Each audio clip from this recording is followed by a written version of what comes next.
Thanks for the memories. There it is, folks. The holiday cup from the Brighton hot dog shop, and the stockings were hung by the chimney with care in hopes that soon Gino DeMarco would be there. Right. Coach! Right, absolutely. How are you?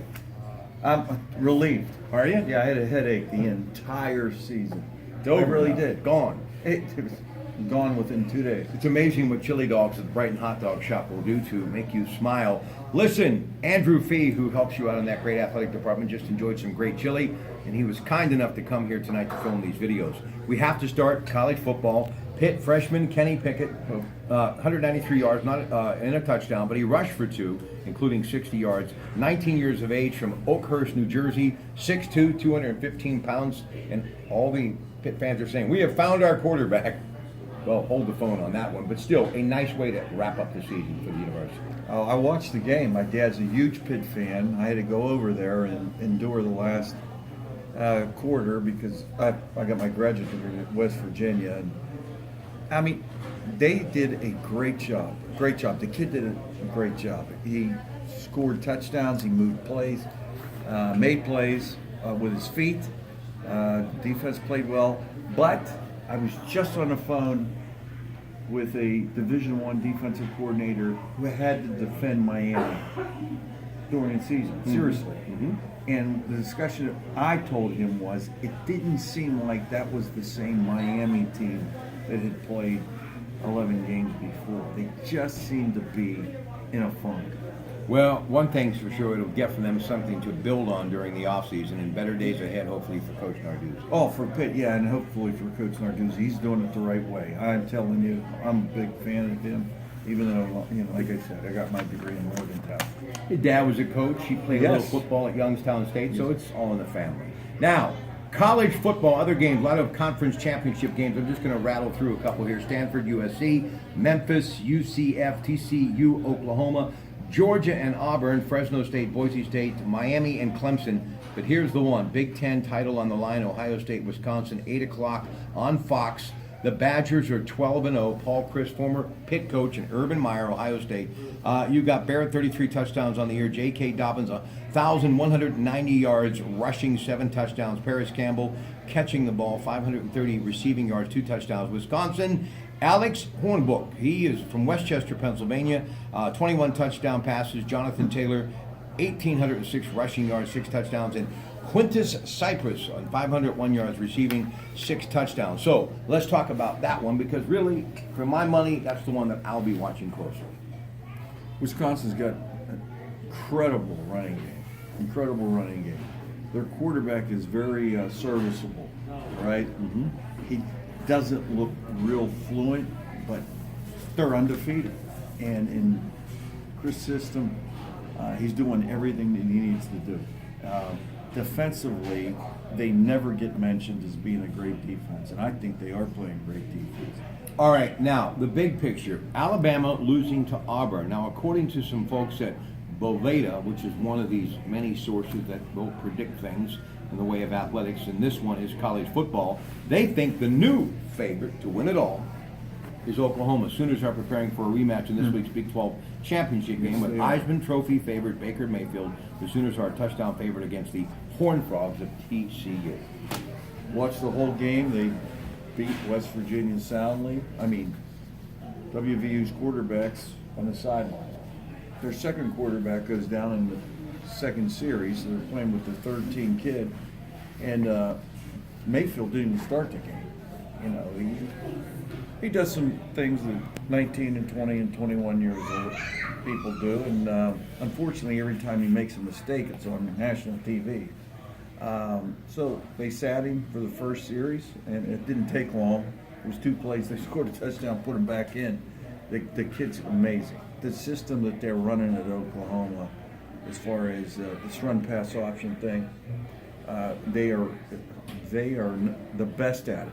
I'll tell you who's a close second is Oklahoma State, and Pitt saw them.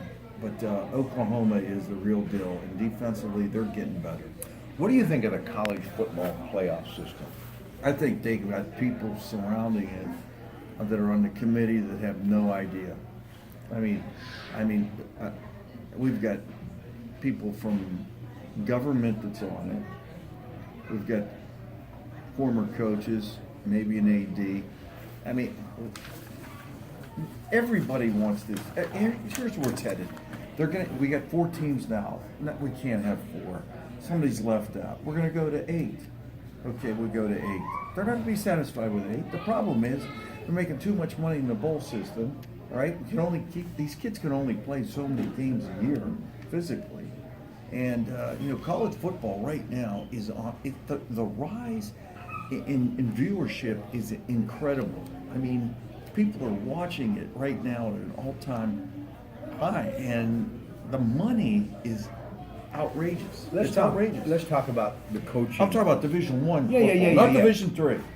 Division I football, major college football. Listen, you're still driving that 73 Pinto, I see, by the way. Yeah, it looks sharp. I get hit in the back, it almost exploded, but I taped up the bumper and it still runs. Listen, I got an AMC Pacer, so it looks like a mobile fishbowl. Well, you know what? We'll race down 51 near Jerry's. There you go. Yeah. All right. First one there buys dinner. Listen, I want to talk to you about the coaching carousel in college football. Tennessee out there in the hunt right now. Did you say Tennessee? Tennessee.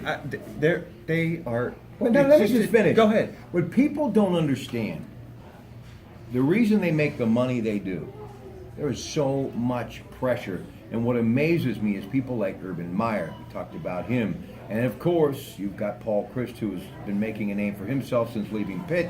And you got that guy, Barry Alvarez, who got it all started there. But some other guys like Nick Saban and others, to be consistently a great college football coach, to have your team perennially year after year in the top 10, it's almost impossible to think anybody being able to do that because you coached at that level.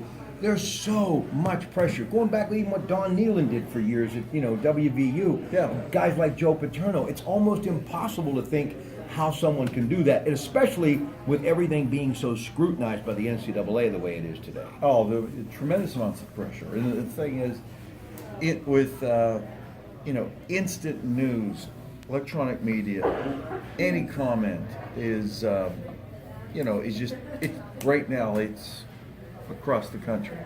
But the whole pressure thing, I don't know. Honestly, I can't imagine having any more pressure than what I put on myself in a Division III scenario. Is it all just being so competitive no matter It's where? self-induced. Right. Yeah. These guys, listen to me.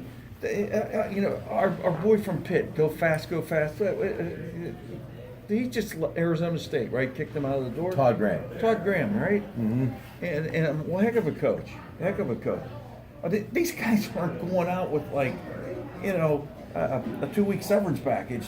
I mean, they're huge money. And I got to bring up Lou Holtz only for the sheer fact that I have a lot of respect for the guy. But everybody thinks Notre Dame, which they should, national championship, 1988. But look at the guy's resume. Arkansas, South Carolina, Minnesota. He coached a little bit of college football consistently. And here's the question. He goes and spends a little time with the Jets. It didn't work. Saban goes to Miami for a while. It didn't work. Right. Why can it not? Because I think it can. I don't know. That's Chip Kelly. He got back in at UCLA. I mean, they're giving him half of the city. And he was with 2 teams, right? Didn't work. Oh, horrible. Why, Gino? Two different. They're motivated. These kids that are in college are absolutely motivated to get to the highest pinnacle where they can get paid. Draft day. The NFL guys are getting paid. And I'm going to tell you this. I don't know how, as a coach, if you're making, $3 or $4 million, all right, as a defensive coordinator in the NFL, you're motivating that 5 technique or that rush end who's on a, $30 million contract. How do you motivate that guy? Tell me. What do you do? Bench him? You can't. Let me tell you something. When we used to get paid to do this, I was motivated. Now that we still are doing this and I'm not getting paid, I'm still motivated. Well, yeah, because this is your passion. Right. You love this. Right, exactly. All right. Ladies and gentlemen, coming back to talk the National Football League at the Brighton Hot Dog Shop with Gino DeMarco. Stay with us.